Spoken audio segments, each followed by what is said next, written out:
Assalamualaikum warahmatullahi wabarakatuh. Bismillah, walhamdulillahi wa kafa, wassalatu wassalamu ala nabiyil mustafa wa ala alihi wa sahbihi wa ahli sidqi wal wafa, amma ba'du.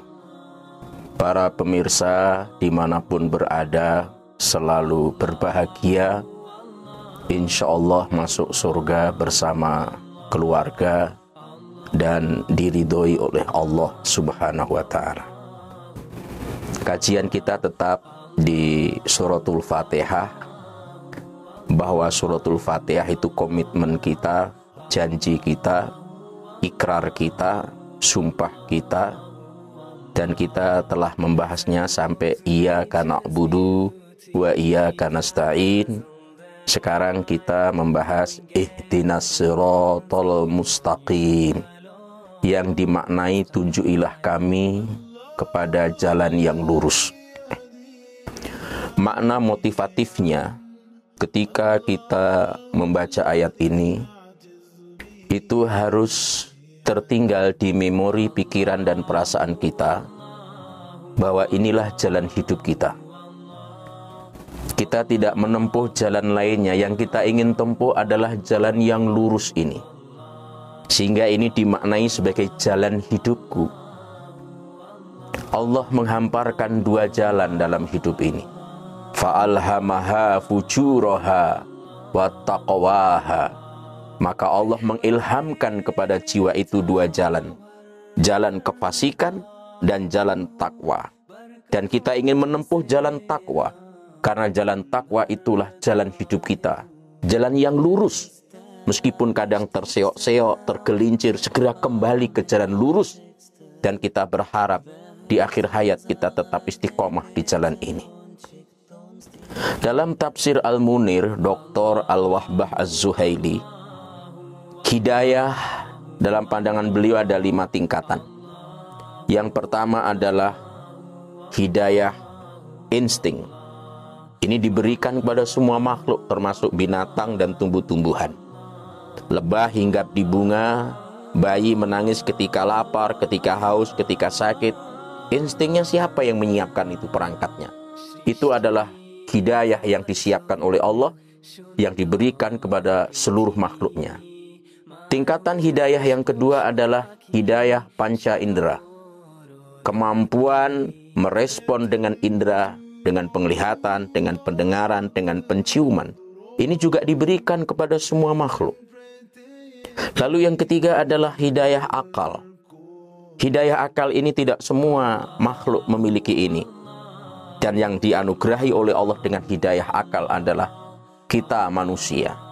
Sehingga manusia itu berpotensi untuk memiliki kemajuan yang besar, berkreasi, berinovasi karena dengan akal pikirannya. Itulah sehingga di dalam Al-Quran banyak sekali ayat-ayat yang menyinggung tentang perenungan, tentang akal, tentang pikiran. Di antara dari sekian banyak yang disinggung oleh Al-Quran adalah afala ta'qilun, maka tidakkah kamu memikirkannya? La'allakum tatafakkarun, supaya kamu memikirkannya. Afala tatafakkarun, tidakkah kamu memikirkannya? Jadi manusia dengan akal pikirannya, maka peradaban ini berkembang secara dinamis dari masa ke masa. Karena memang dia diberi hidayah oleh Allah, yaitu hidayah akal. Ini sudah diberikan oleh Allah sejak kita lahir. Jadi hidayah insting, hidayah panca indera, hidayah akal sudah diberikan. Lalu yang keempat adalah hidayah ad-din atau agama. Agama ini juga sudah diturunkan oleh Allah. Dari Nabiullah Adam alaihi salam, Nabi Nuh, Nabi Ibrahim, Nabi Musa, Nabi Isa, sampai kepada Nabi Muhammad sallallahu alaihi wasallam. Itu hidayah agama. Agama sudah diturunkan oleh Allah Subhanahu wa ta'ala. Sehingga manusia harus mencarinya dengan akal pikirannya itu. Dan hidayah agama ini, seluruh ajarannya tersimpul dalam kitab suci, yang dari masa ke masa ada kitab suci Taurat, ada kitab suci Zabur, ada kitab suci Injil, ada kitab suci Al-Quran. Itulah yang berisi dengan firman-firman daripada Allah Subhanahu wa taala. Kitab suci itu berisi kata-kata Tuhan. Dia yang berbicara dengan kita, Dia yang berfirman. Dan kita sebagai seorang mukmin tentu secara khusus kita tidak meragukan itu semuanya. Sehingga ketika Allah berfirman, "Dzalikal kitabu la raiba fihi hudal lil muttaqin." Kitab ini tidak ada keraguan padanya dan menjadi petunjuk bagi orang-orang yang bertakwa. Sehingga untuk meniti jalan yang lurus ini, jalan Shiratal Mustaqim ini, petunjuk yang Allah sediakan adalah hidayah agama yang tersimpul dalam kitab suci ini yang dijabarkan oleh Nabiullah Muhammad SAW. Dan yang kelima, kata Dr.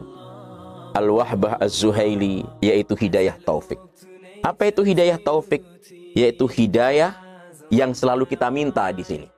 Makanya kita memohon ihdinas siratal mustaqim. Kenapa kita minta? Karena hampir semua pengetahuan agama, hampir semua dakwah, tarbiyah, liko, ceramah, taklim yang kita dengarkan, kultum di masjid, hampir semuanya sudah kita tahu. Ilmunya sudah dimiliki. Persoalannya adalah pengamalannya. Dan untuk mengamalkan itulah kita butuh hidayah yang kelima, yaitu hidayah taufik. Sehingga ada yang memahami di kalangan para ulama yang dimaksud ihdinas siratal mustaqim, tunjukilah, berikan hidayah kami kepada jalan yang lurus. Yang dimaksud di sini adalah hidayah taufik, yaitu agar kita punya kemampuan untuk melaksanakan apa yang kita ketahui dari ilmu, dari hidayah agama ini. Maka sangat aneh kalau ada orang mengatakan, kenapa kamu nggak sholat, kenapa kamu nggak taat, belum dapat hidayah. Bagaimana bisa berkata seperti itu? Hidayah insting sudah diberikan, panca indera sudah diberikan, hidayah akal sudah diberikan, hidayah agama sudah diberikan, kitab suci sudah diberikan. Kenapa tidak menggali sumber hidayah itu untuk dijalankan? Sehingga dalam tafsir Ibnu Katsir, ketika membahas Shiratal Mustaqim, itu adalah yang dimaksud adalah jalannya para nabi, jalannya para sahabat, jalannya kebenaran, jalan Islam, jalan Al-Quran. Jadi ihdinas siratal mustaqim, tunjukilah kami kepada jalan yang lurus. Yang dimaksud adalah jalan Nabi Muhammad SAW, jalan para sahabat Nabi SAW, jalan kebenaran, jalan Islam, jalan Al-Quran.